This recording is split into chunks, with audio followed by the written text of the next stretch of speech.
अरे ये चल रहा है कि नहीं जी? कहाँ चल रहा है?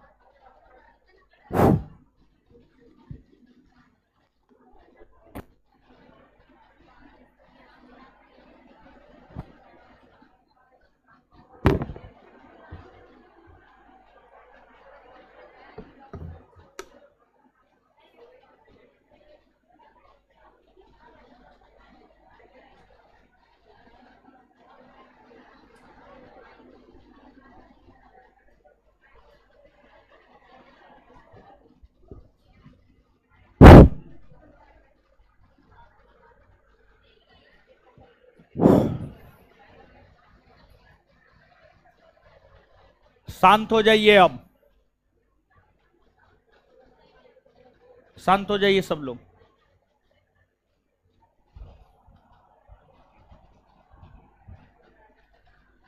चलिए बताइए, ऑनलाइन वाले लोग दिखाई सुनाई दे रहे हैं?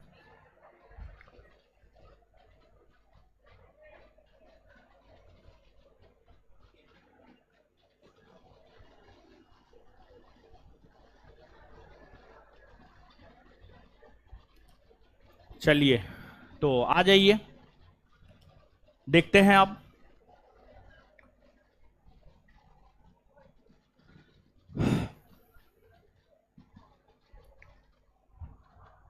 हे, इसको और इधर करो,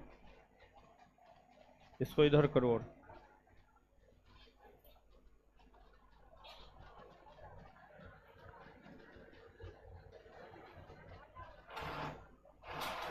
हाँ हाँ ठीक है, अब उधरे कर दो पूरा।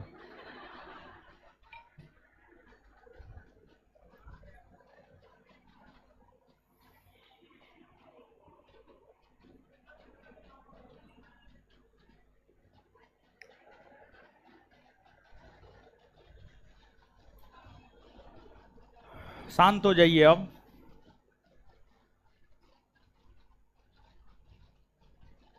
तो भारतीय राज्य व्यवस्था का पहला चैप्टर खत्म कर दिए थे और बोले थे पढ़ के क्वेश्चन बना लेना है।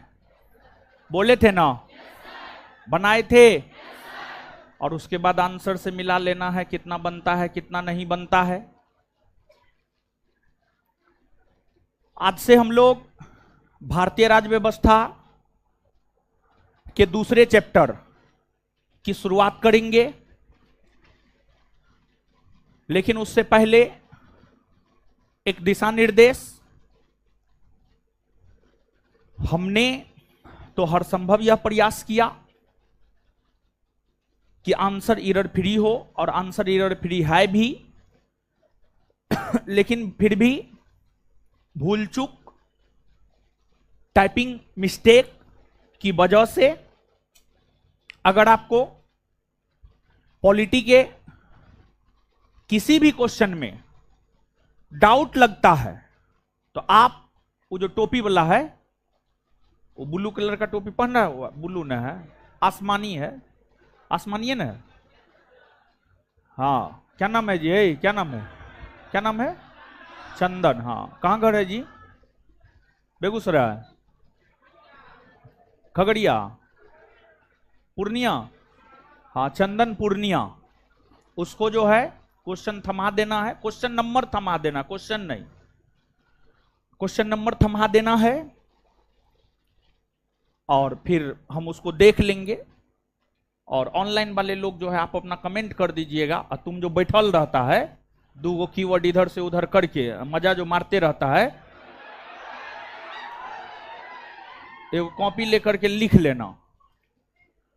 तो चैप्टर फर्स्ट का क्वेश्चन नंबर अभी हम पढ़ा देते हैं। आप लोग के मन में किए थे ना आप लोग?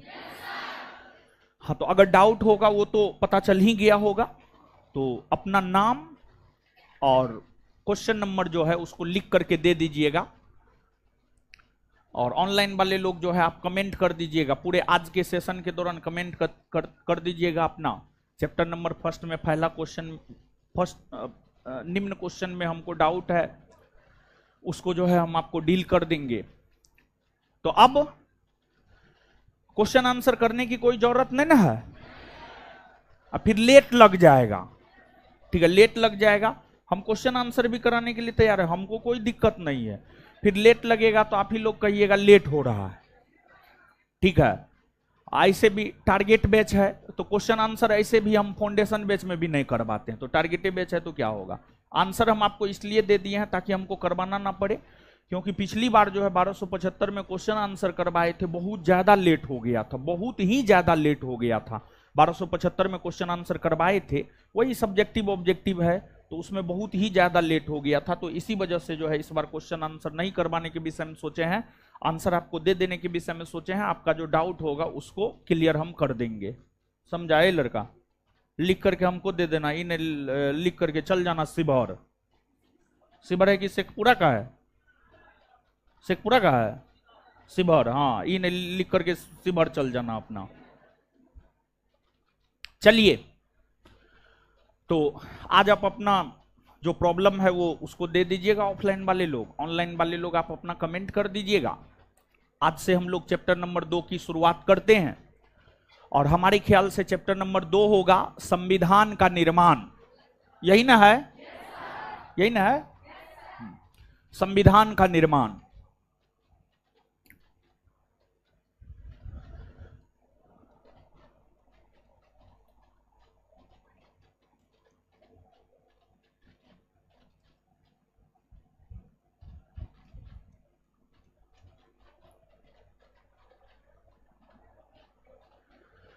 संविधान का निर्माण,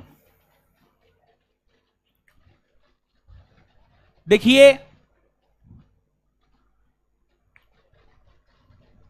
ये चैप्टर कंसेप्चुअल कम और फैक्चुअल ज्यादा है। ये चैप्टर कंसेप्चुअल कम और फैक्चुअल ज्यादा है। इसमें कंसेप्ट बहुत कम है, फैक्ट बहुत ज्यादा है। और यहां से प्रश्न आने की संभावना बनी हुई रहती है।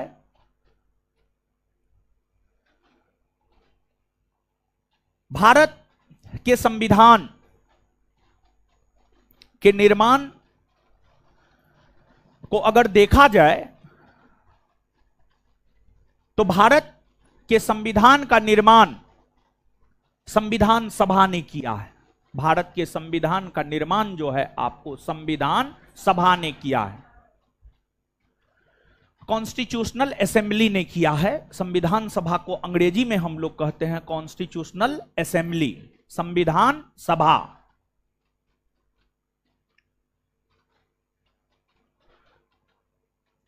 और जो संविधान का निर्माण किया है उसका नाम है आपको संविधान सभा।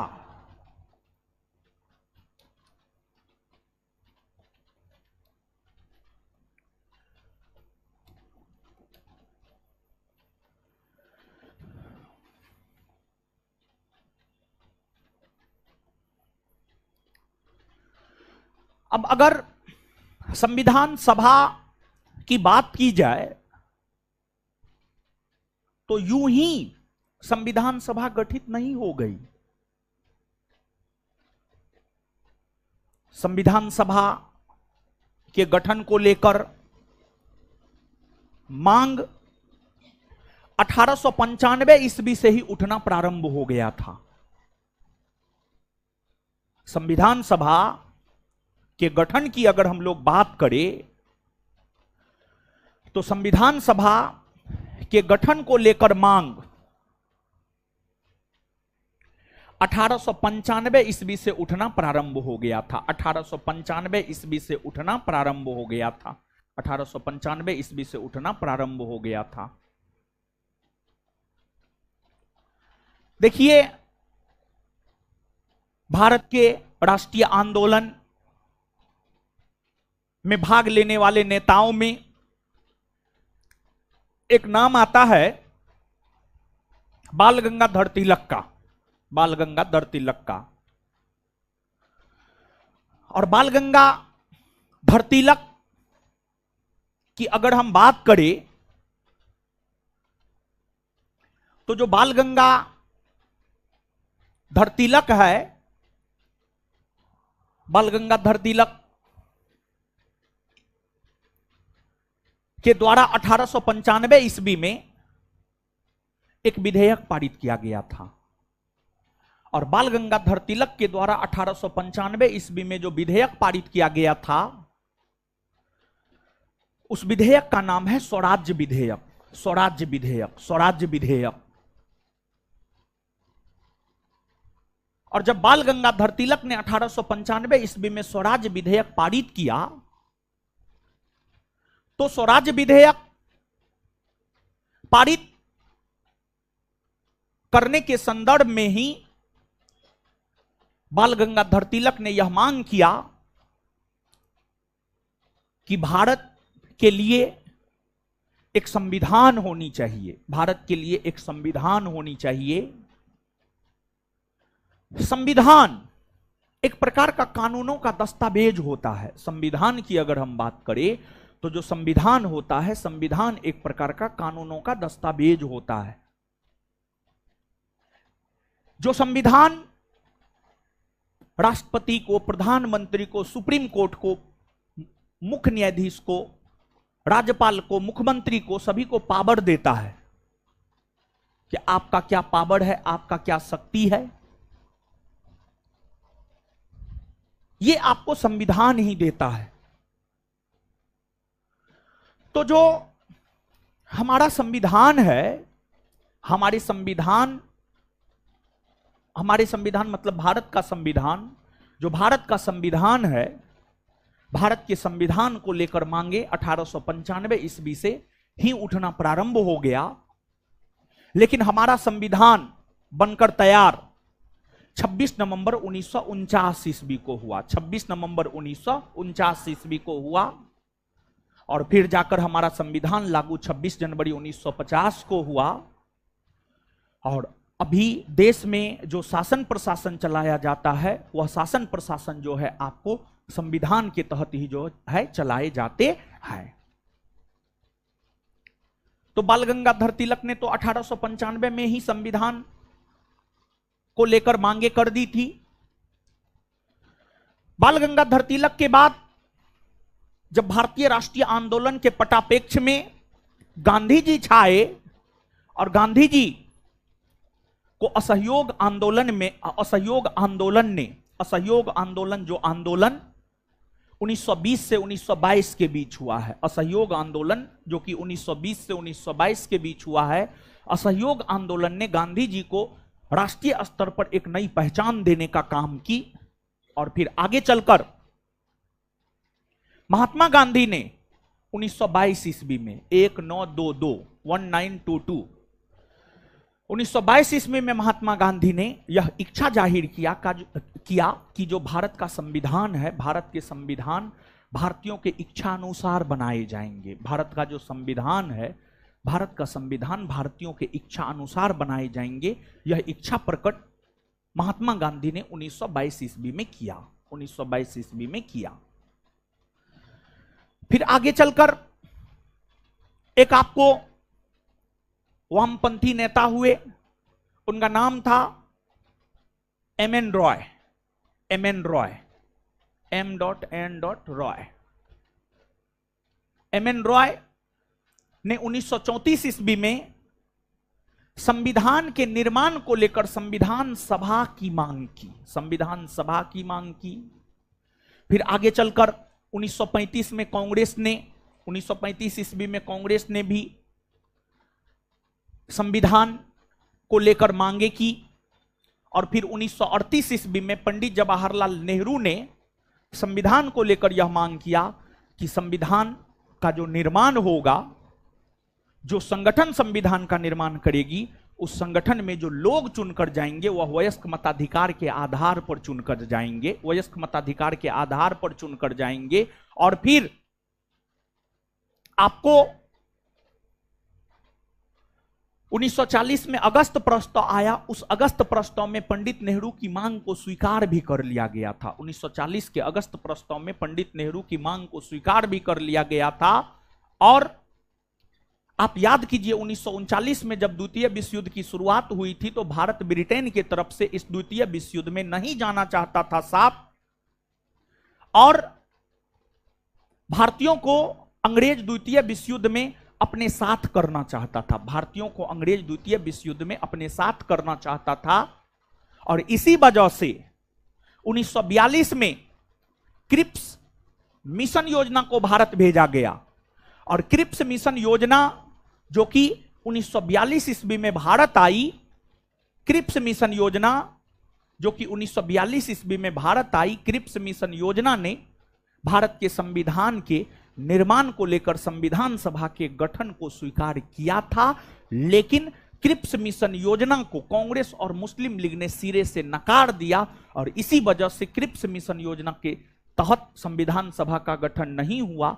लेकिन पुनः 4 वर्षों के बाद 1946 ईस्वी में कैबिनेट मिशन योजना का भारत आगमन हुआ और कैबिनेट मिशन योजना का भारत आगमन 24 मार्च 1946 को हुआ था और कैबिनेट मिशन योजना ने ही संविधान सभा के गठन को लेकर सिफारिश किया और कैबिनेट मिशन योजना के सिफारिश पर ही भारत के संविधान के निर्माण को लेकर संविधान सभा का गठन हुआ है। भारत के संविधान के निर्माण को लेकर संविधान सभा का गठन कैबिनेट मिशन योजना के सिफारिश पर हुआ है। कैबिनेट मिशन योजना के सिफारिश पर हुआ है। तो भारत के लिए संविधान का निर्माण जो संविधान सभा ने किया है, इस संविधान सभा के गठन की अगर हम बात करें तो संविधान सभा के गठन कैबिनेट मिशन योजना के सिफारिश पर हुआ है। संविधान सभा का जो गठन है, संविधान सभा का गठन आपको कैबिनेट मिशन योजना के सिफारिश पर हुआ है।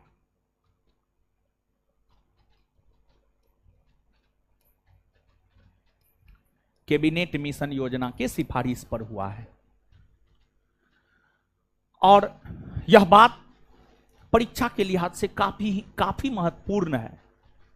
और हमको लगता है कि भारतवर्ष के भीतर कोई भी ऐसा परीक्षा नहीं होगा जो इस प्रश्न को ना पूछा होगा कि भारत के संविधान के निर्माण हेतु संविधान सभा का गठन किस योजना के सिफारिश पर हुआ है। तो इस प्रश्न का उत्तर होगा कैबिनेट मिशन योजना के सिफारिश पर।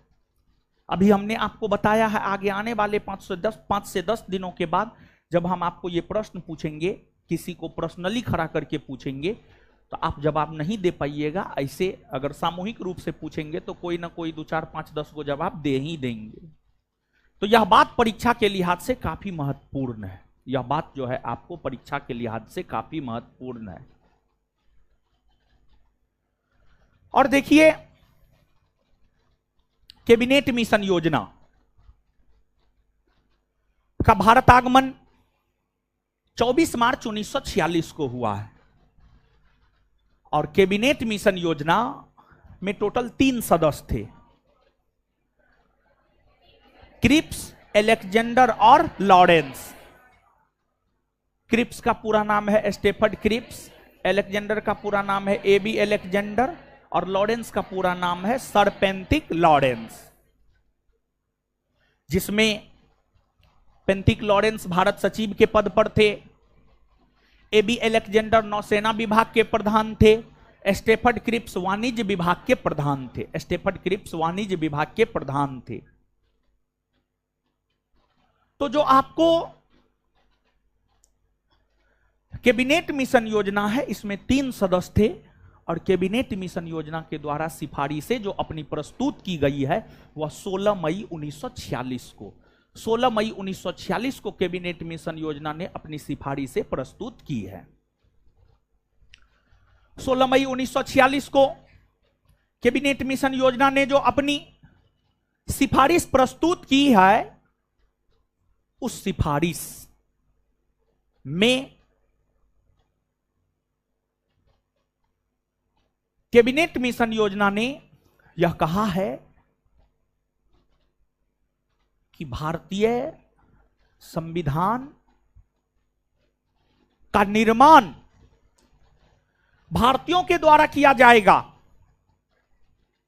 और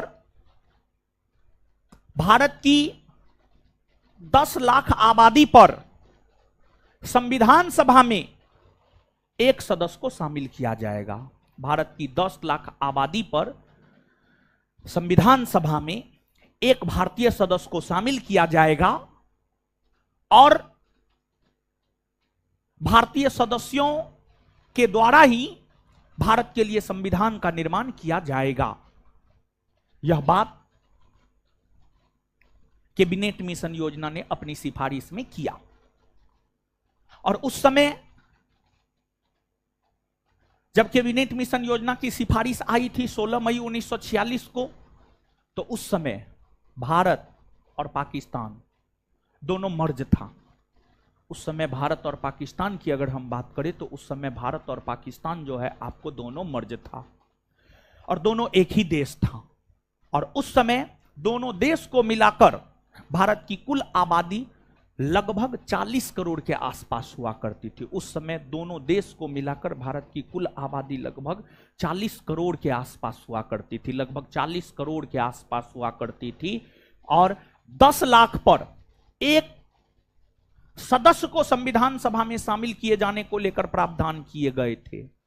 तो उस अनुकूल कैबिनेट मिशन योजना ने अपनी सिफारिश में यह भी कहा कि संविधान सभा में 389 सदस्य होंगे। संविधान सभा में 389 सदस्य होंगे। 389 सदस्य, 389 सदस्य होंगे। 389 सदस्य होंगे। और उस समय भारत में 2 प्रकार के क्षेत्र हुआ करते थे।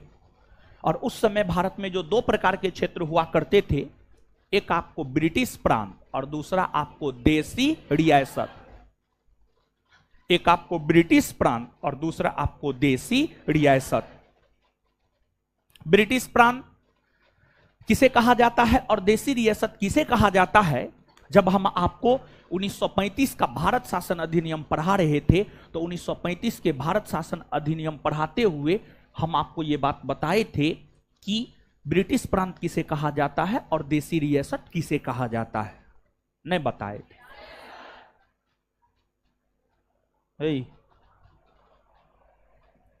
किसे कहा जाता है ब्रिटिश प्रांत? आए? हाँ, देसी रियासत। हाँ चलिए ठीक है, बैठ जाइए। ठीक है, जवाब दी। तो ब्रिटिश प्रांत मतलब जहां पर अंग्रेजों का शासन था, और देसी रियासत जहां भारत के देसी रियासत के राजा महाराजाओं का शासन था, वह आपको देसी रियासत हो गया। तो आपको संविधान सभा ने यह कहा,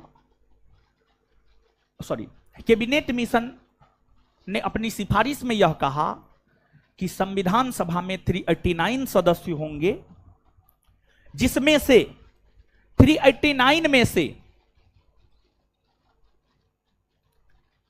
296 ब्रिटिश प्रांत से होंगे। 296 ब्रिटिश प्रांत से होंगे और 93 देसी रियासत से होंगे। 93 देसी रियासत से होंगे। 93 देसी रियासत से होंगे। इसमें 296 में यह कहा गया कि 292 11 ब्रिटिश प्रांत से होंगे। उस समय ब्रिटिश प्रांतों की संख्या हुआ करती थी 11। उस समय ब्रिटिश प्रांतों की संख्या हुआ करती थी 11, एक पर एक 11 हुआ करती थी। 11 ब्रिटिश प्रांत से 292 सदस्य शामिल होने थे और 4 सदस्य 4 अलग अलग चीफ कमिश्नरी क्षेत्र से शामिल होने थे। जो चीफ कमिश्नरी क्षेत्र था, दिल्ली, अजमेर मारवाड़, कुर्ग, ये सब चीफ कमिश्नरी क्षेत्र हुआ करते थे। इन चीफ कमिश्नरी क्षेत्रों से 4 सदस्यों का चुनाव किया जाना था। 296 में से 292 11 ब्रिटिश प्रांत से और 4 सदस्य 4 अलग अलग चीफ कमिश्नरी क्षेत्र से। प्रत्येक चीफ कमिश्नरी क्षेत्र से एक एक सदस्य जो है संविधान सभा में शामिल होने थे। और ये जो 296 सदस्य ब्रिटिश प्रांत और 93 सदस्य देसी रियासत से शामिल होने थे। उसमें देसी रियासत से जो 93 सदस्य शामिल होने थे, उनका मनोनयन होना था, उनको मनोनीत किया जाना था, उनको मनोनीत किया जाना था। जैसे आज के डेट में राज्यसभा में 12 सदस्यों का मनोनयन राष्ट्रपति के द्वारा साहित्य, कला, विज्ञान, समाज सेवा के क्षेत्र से किया जाता है। तो देसी रियासत भी भारत का अंग था और जो संविधान बनता वह संविधान देसी रियासत में भी लागू होता, वह संविधान देसी रियासत में भी लागू होता। तो वह संविधान जो देसी रियासत में भी लागू होता, तो देसी रियासत के प्रतिनिधि संविधान सभा में होने चाहिए थे या नहीं होने चाहिए थे? एकदम से देसी रियासत के प्रतिनिधि संविधान सभा में होने चाहिए थे, क्योंकि वह संविधान देसी रियासतों पर भी लागू होता। तो इसलिए देसी रियासत से भी संविधान सभा में प्रतिनिधि होने चाहिए थे और इसलिए देसी रियासत से संविधान सभा में 93 प्रतिनिधि को शामिल किया गया और इनका मनोनयन किया गया या इसको मनोनीत किया गया, मनोनीत किया गया। और 93 सदस्य को देसी रियासत से मनोनीत करने का काम देसी रियासत के राजा महाराजाओं ने किया, देसी रियासत के राजा महाराजाओं ने किया, देसी रियासत के राजा महाराजाओं ने किया 93 सदस्य को मनोनीत। तो मतलब संविधान सभा में 93 सदस्य मनोनीत हुए थे।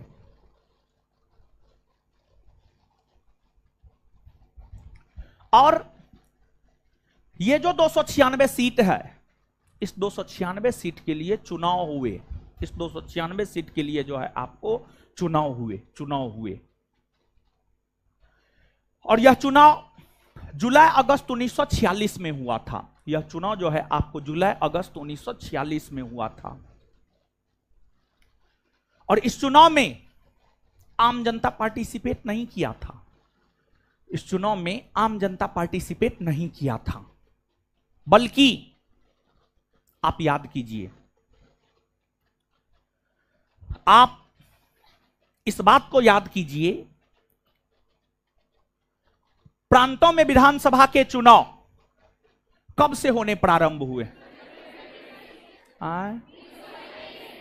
पिछला चैप्टर पढ़ाते हुए ही तो बताए हैं, नहीं बताए हैं ना। प्रांतों में विधानसभा के चुनाव पहली बार हुए थे 1937 में, 1900 और केंद्रीय विधानसभा के चुनाव पहली बार कब? 1920 में, 1920 में। तो 296 सीट के लिए जो चुनाव हुए, इस चुनाव में आम जनता पार्टिसिपेट नहीं किया, बल्कि यहां पर थोड़ा रोकते हैं, थोड़ा यहां से थोड़ा अलग हटते हैं। देखिए, भारत में लोकसभा के चुनाव होते हैं, भारत में राज्यसभा के चुनाव होते हैं, भारत में राष्ट्रपति के चुनाव होते हैं, भारत में उपराष्ट्रपति के चुनाव होते हैं या नहीं होते हैं?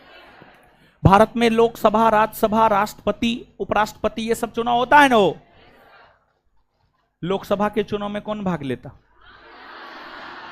है? आम जनता। और राज्यसभा के चुनाव में, राज्यसभा के चुनाव में प्रांतों के विधानसभा के निर्वाचित सदस्य पार्टिसिपेट करते हैं। राज्यसभा के चुनाव में प्रांतों के विधानसभा के निर्वाचित सदस्य पार्टिसिपेट करते हैं। तो जैसे राज्यसभा के चुनाव में आम जनता पार्टिसिपेट नहीं करती है, बल्कि राज्यों के विधानसभा के निर्वाचित सदस्य पार्टिसिपेट करते हैं, उसी प्रकार से 296 सदस्यों के लिए जो चुनाव हुए, इस चुनाव में देश की आम जनता पार्टिसिपेट नहीं की, बल्कि प्रांतों के विधानसभा के जो निर्वाचित सदस्य थे, उन्हीं ने इस चुनाव में पार्टिसिपेट करने का काम किया। प्रांतों के विधानसभा के निर्वाचित सदस्य, प्रांतों के विधानसभा के निर्वाचित सदस्य ही 296 सीटों के लिए जो जुलाई अगस्त 1946 में चुनाव हुए, इस चुनाव में पार्टिसिपेट करने का काम किया।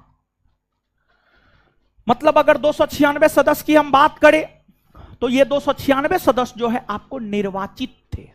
296 सदस्य क्या थे? निर्वाचित। और 93 सदस्य आपको संविधान सभा में मनोनीत थे। 93 सदस्य संविधान सभा में मनोनीत थे। मतलब संविधान सभा को लेकर हम यह कह सकते हैं कि संविधान सभा के जो सदस्य थे वह कुछ सदस्य, उसमें से कुछ सदस्य निर्वाचित थे और कुछ सदस्य जो है आपको मनोनीत थे। कुछ सदस्य निर्वाचित थे और कुछ सदस्य क्या थे? मनोनीत। तो जो संविधान सभा के सदस्य थे, संविधान सभा के सदस्य आंशिक तौर पर निर्वाचित और आंशिक तौर पर मनोनीत थे। तो अब अगर आपसे कहा जाए कि संविधान सभा के सदस्य निर्वाचित थे, संविधान सभा के सदस्य मनोनीत थे, या संविधान सभा के सदस्य आंशिक तौर पर निर्वाचित और आंशिक तौर पर मनोनीत थे, तो आप क्या कहिए? हाँ, आंशिक तौर पर निर्वाचित और आंशिक तौर पर, यह बात स्पष्ट है? यहां तक कोई दिक्कत? ठीक है। अब देखिए हुआ क्या, समझिएगा।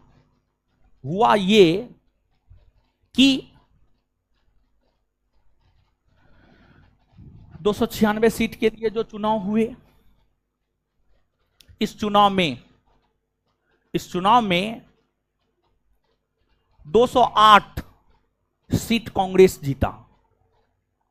296 सदस्य के लिए चुनाव हुए, इसमें से 208 सीट की अगर आप बात करेंगे तो 208 सीट पर कांग्रेस जीत दर्ज किया।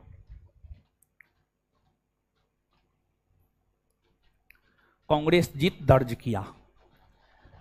और फिर मुस्लिम लीग को 73 सीट मिला मुस्लिम लीग। और छोटी छोटी पार्टियों को एक एक सीट मिला। और कुछ इंडिपेंडेंट भी संविधान सभा में चुनकर गए थे, मतलब कुछ निर्दलीय भी जो है संविधान सभा में चुनकर गए हैं। जैसे आपको बिहार से एक निर्दलीय सांसद लोकसभा में चुनकर गए हैं, उसी प्रकार से जो है आपको कुछ निर्दलीय लोग भी जो है संविधान सभा में चुनकर गए। तो आदर्श में आप मान करके चल लीजिए कितना, तो आदर्श में आप मान करके चलिए 15। टोटल आप जोड़िएगा 8 3 11 5 16 6 1 7 1 8 1 9 और 2 296 हो गया। 296 सीट में से 208 सीट कांग्रेस को मिला, 73 सीट मुस्लिम लीग को मिला और 15 सीट अन्य छोटी छोटी पार्टियों को मिला। और कुछ निर्दलीय भी संविधान सभा में चुनकर गए, स्वतंत्र इंडिपेंडेंट चुनकर गए। तो संविधान सभा में जो 208 सदस्य कांग्रेस के चुनकर गए, यह तो स्पष्ट हो गया कि अब संविधान सभा में कांग्रेस का बोलबाला होने वाला है। संविधान सभा में कांग्रेस का बोलबाला होने वाला है।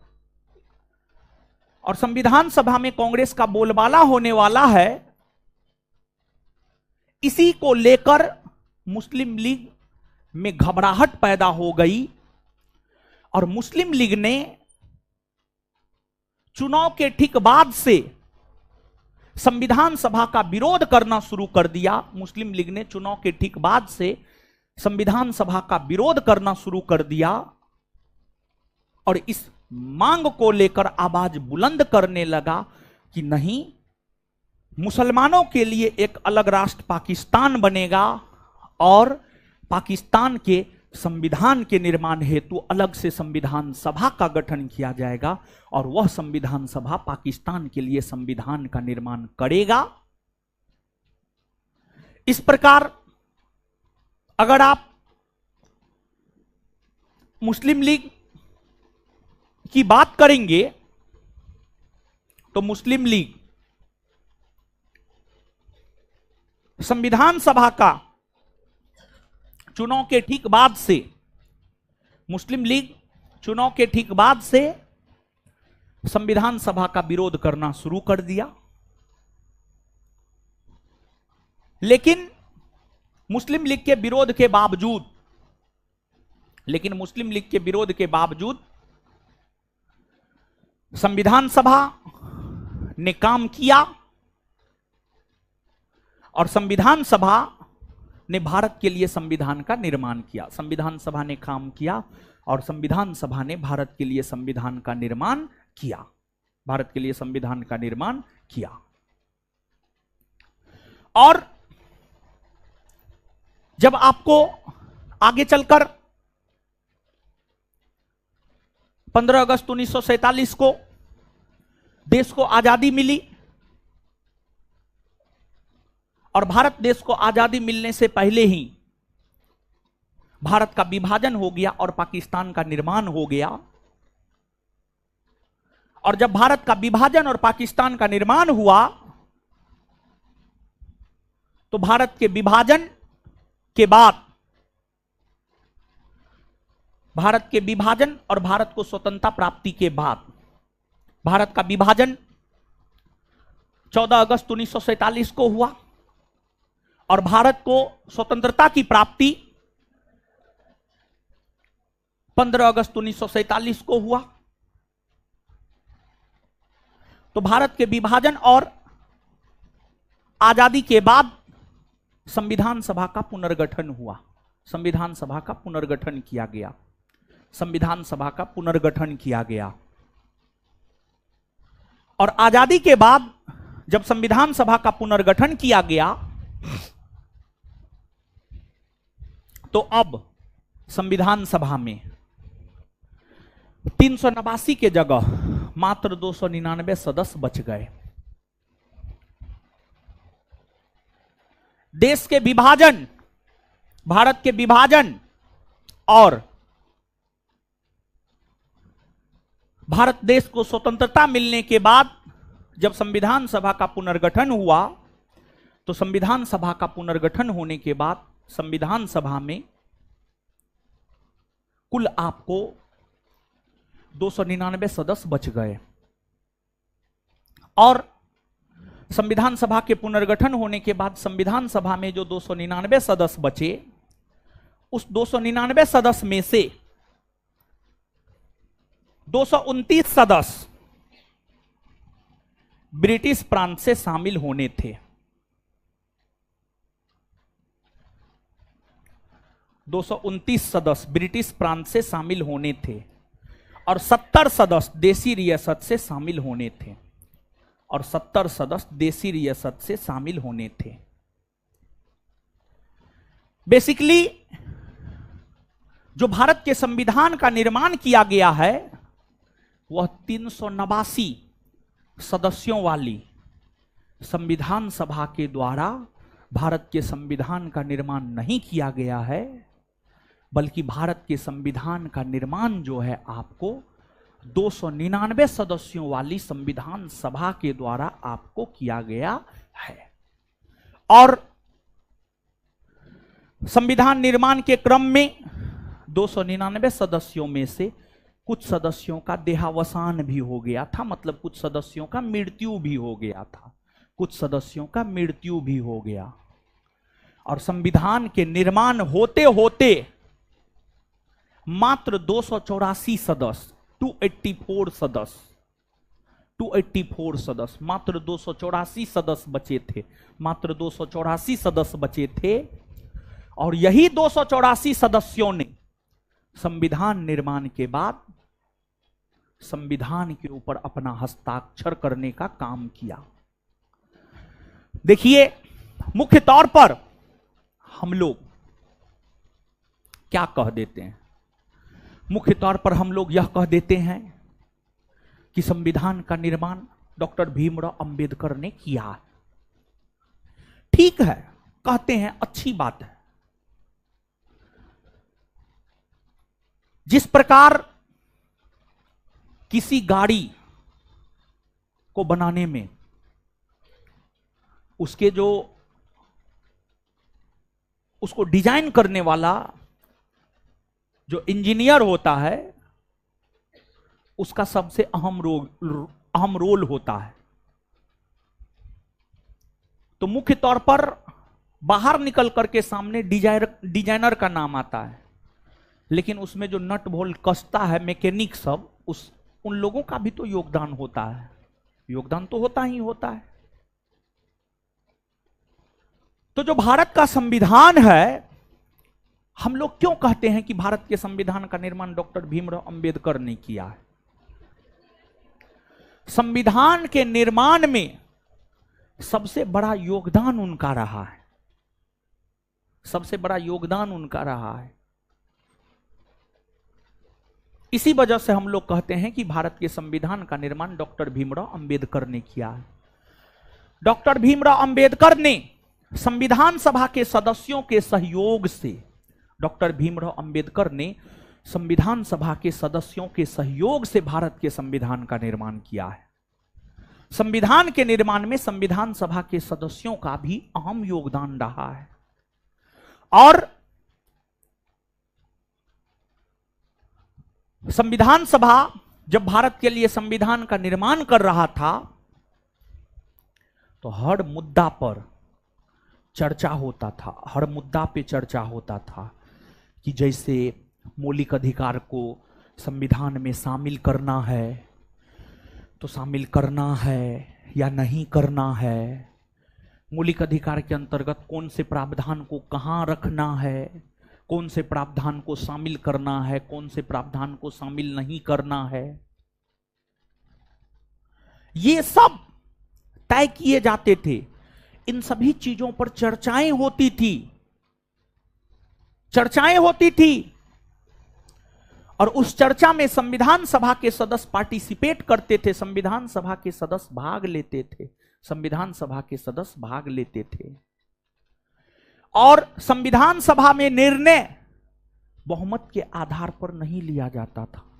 संविधान सभा में निर्णय बहुमत के आधार पर नहीं लिया जाता था, बल्कि संविधान सभा में जो निर्णय था वह आपसी सहमति और समायोजना के आधार पर लिया जाता था। संविधान सभा में जो निर्णय था वह आपसी सहमति और समायोजन के आधार पर लिया जाता था। जैसे आज हमारे देश के प्रधानमंत्री श्री नरेंद्र मोदी जी लोकसभा पहुंचकर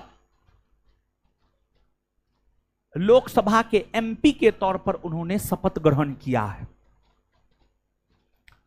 और शपथ ग्रहण करने से पहले हमारे मोदी जी ने मीडिया को संबोधित करते हुए यह कहा कि सरकार बनाने के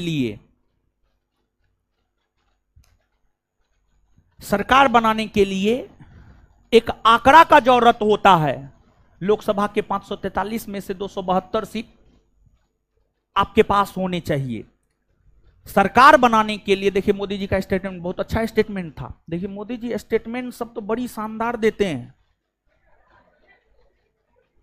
मतलब ऐसा स्टेटमेंट देते हैं जिसकी चर्चा देश विदेश में होता है। तो आज का मोदी जी का स्टेटमेंट है, सरकार बनाने के लिए तो आंकड़ा की जरूरत होती है, लेकिन देश चलाने के लिए आपसी सहमति की जरूरत होती है। और हम यह प्रयास करेंगे कि विपक्षी पार्टी के आपसी सहमति से हम देश चलाएं। ये आज के मोदी जी का स्टेटमेंट है, लेकिन कितना आपसी सहमति होगा वो तो आने वाला वक्त बताएगा। स्टेटमेंट तो काफी शानदार है, जबरदस्त लोकतांत्रिक स्टेटमेंट है। इससे बेहतर स्टेटमेंट हो ही नहीं सकता है आज के दिन के लिए, समझे। और ये कवर पेज पर छपेगा, आप देख लीजिएगा। और राहुल गांधी जो शपथ लिए हैं एमपी का, संविधान का पुस्तक अपने साथ लेकर के चलते और उस पुस्तक को हाथ में लेकर के एमपी के तौर पर शपथ जो है आपको राहुल गांधी जी लिए हैं, समझे। मतलब उनका इशारा इस और था कि संविधान में अगर केंद्र की मोदी सरकार छेड़छाड़ करना चाहती है तो हम तैयार हैं, हम संविधान में किसी भी प्रकार का कोई छेड़छाड़ नहीं होने देंगे। समझे? राहुल गांधी का इशारा इस ओर था। चलिए ठीक है। तो आपको जो संविधान सभा है, जब संविधान सभा भारत के लिए संविधान का निर्माण कर रहा था, तो उसमें जो निर्णय लिए जाते थे, उसमें निर्णय बहुमत के आधार पर नहीं लिए जाते थे, बल्कि आपसी सहमति और समायोजना के आधार पर निर्णय लिए जाते थे। मतलब कोई भी चीज संविधान में शामिल करना, देखिए होता क्या था समझिएगा। एक तो जब संविधान सभा भारत के संविधान के निर्माण को लेकर बैठी, तो संविधान सभा ने विश्व के 60 6 पर 0 60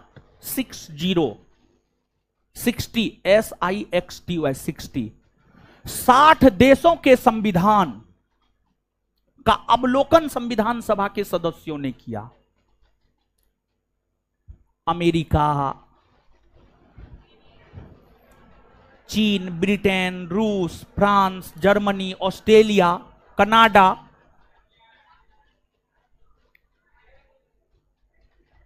विश्व के सभी देशों के संविधान को संविधान सभा के सदस्यों ने गहनता से पढ़ने का काम किया और जो प्रावधान जिस देश के अच्छे लगे, किसी देश का मौलिक अधिकार अच्छा लगा, किसी देश का राज्य का नीति निर्देशक तत्व अच्छा लगा, जिस देश के जो प्रावधान संविधान सभा के सदस्यों को बेहतर लगा, उस प्रावधान को संविधान सभा के सदस्यों ने भारत के संविधान में शामिल करने का काम किया। और ऐसा नहीं था कि सीधे तौर पर कट पेस्ट कॉपी भारत के संविधान में कर दिया गया, ऐसी बात नहीं थी। जैसे अमेरिका से मौलिक अधिकार लिया, तो अमेरिका से जो मौलिक अधिकार लिया, ऐसा नहीं था कि अमेरिकी संविधान में जो मौलिक अधिकार था उसी को सीधा उठा करके भारत के संविधान में रख दिया। नहीं, अमेरिका के संविधान से मौलिक अधिकार के कंसेप्ट को लिया। मौलिक अधिकार के कंसेप्ट को लिया, इसका मतलब यह है कि इस कंसेप्ट को लिया कि जैसे अमेरिकी संविधान में मौलिक अधिकार है, तो भारत के संविधान में भी मौलिक अधिकार होनी चाहिए, भारत के संविधान में भी मौलिक अधिकार होनी चाहिए। संविधान सभा के सदस्यों ने भारत की तात्कालीन परिस्थिति को देखते हुए उन तमाम प्रावधानों को मौलिक अधिकार में शामिल किया जो प्रावधान उन्हें लगे कि नहीं, इसे शामिल करना चाहिए, उस प्रावधान को मौलिक अधिकार में शामिल किया। और जैसे अब मौलिक अधिकार में चीजों को शामिल करना है, जैसे कि मान लिया जाए कि मौलिक अधिकार के अंतर्गत अस्पृश्यता के अंत को शामिल करना है, छुआछूत के अंत को शामिल करना है। तो अब संविधान सभा के कोई सदस्य कहे कि अस्पृश्यता यानी छुआछूत के अंत को जो है मौलिक अधिकार में शामिल कर न दीजिए, तो फिर उस पर चर्चा होता था, सब लोग अपना अपना राय देता था, संविधान सभा के सभी सदस्य अपनी अपनी राय देते थे कि अगर अस्पृश्यता के अंत को मौलिक अधिकार में शामिल करेंगे तो इसके क्या सकारात्मक पहलू होंगे, इसके क्या नकारात्मक पहलू होंगे। टोटल चीज पर पूरी तरीका से विचार विमर्श किया जाता था, आगे की सोच को भी ध्यान में रखा जाता था, आगे की सोच को भी ध्यान में रखा जाता था। और अंततः आपसी सहमति भी बनाई जाती थी, और जो लोग किसी भी प्रावधान के विपक्ष में हो जाते थे तो उनको समझाया जाता था, उनको भी सहमति बनानी पड़ती थी, और जबरदस्ती नहीं, तर्क से, तर्क से, तार्किक ढंग से, तार्किक ढंग से सहमत करवा लेते थे डॉक्टर भीमराव अंबेडकर। तो और जो भारत का संविधान है, इसको बनने में 2 वर्ष 11 महीना और 18 दिन का समय लगा और 64 लाख रुपये खर्च हुए। 63 लाख समथिंग है, तो लगभग 64 लाख रुपये खर्च भारत के संविधान के निर्माण में हुए हैं। देखिए, भारत के संविधान को बनाने में 2 वर्ष 11 महीना 18 दिन का समय लगा। 2 वर्ष 11 महीना 18 दिन का समय लगा। और जो संविधान सभा है, संविधान सभा की अगर हम बात करें तो संविधान सभा में कैबिनेट मिशन योजना ने 389 सदस्य निर्धारित किए, जिसके लिए चुनाव हुए। चुनाव जुलाई अगस्त 1946 में हुए और चुनाव के बाद नवंबर 1946 में अकॉर्डिंग टू एम लक्ष्मीकांत के अनुसार नवंबर 1946 में संविधान सभा का गठन हुआ।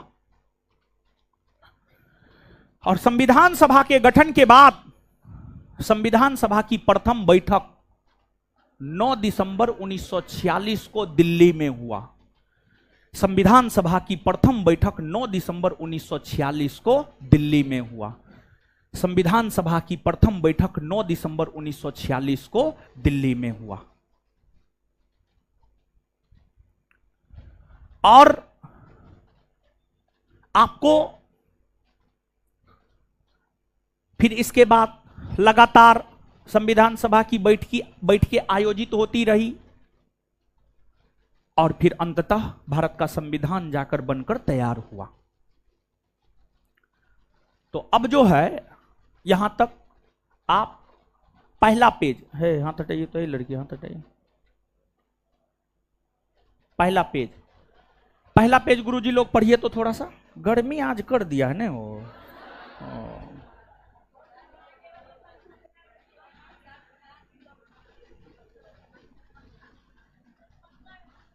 अरे आप कहाँ थे इतना दिन से, बताइए, हम आपको कितना खोज रहे थे। कहाँ चले गए थे बीच में? बकरीद मनाने, तब ईद मनाने घर चले गए थे। ओ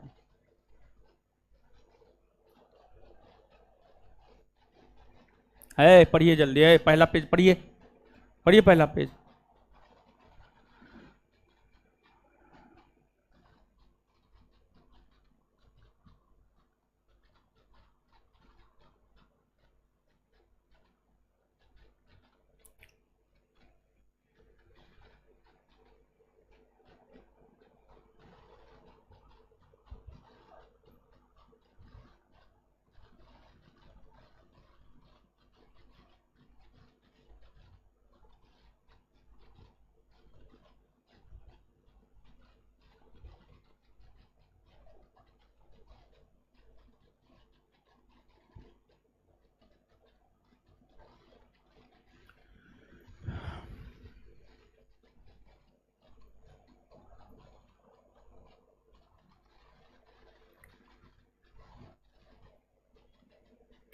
ये गर्मी कब जाएगा भाई?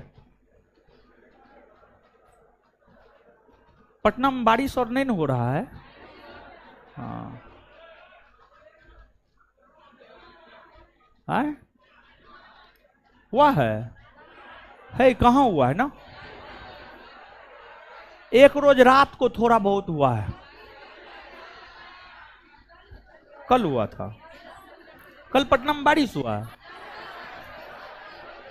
हम जिधर रहते हैं उधर कहाँ हुआ है? हुआ है।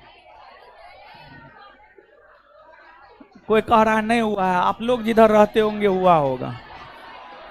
अरे पटना में तो क्या होता है जानते हैं? गांधी मैदान में बारिश होता है, इधर मुसल्लपुर हाट में नहीं होता है। ये होता है, हम देखे हैं। देख रहे हैं गांधी मैदान से आ रहे, उधर बारिश हो रहा है, मुसल्लपुर हाट आए क्लास लेने के लिए, इधर बारिश से नहीं हुआ है। सब पापी मुसल्लपुर हाटे में रहता है, आप कहीं मुंह लटकैले हैं।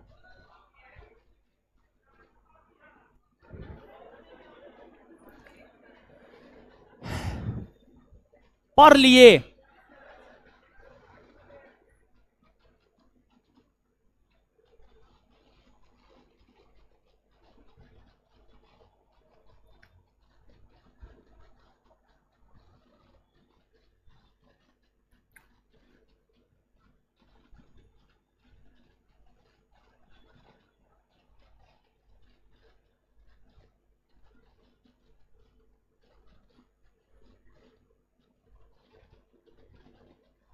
इस एरिया में वृक्ष ना है ना,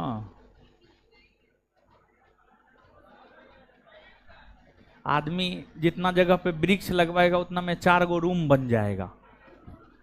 4000 गुना 4, 16,000 रुपया पर मंथ आएगा उसको।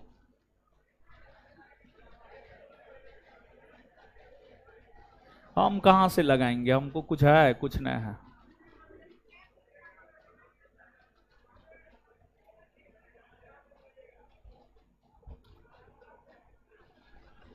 पढ़िए, पढ़ने बोले हैं, क्या कू में मुंह करते रहते हैं।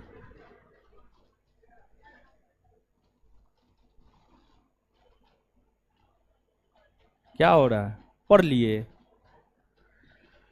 दीजिए तो किताब। हीरो सब आइए याद करते हैं, जितना बताएं उतना याद कीजिएगा ना। बताइए,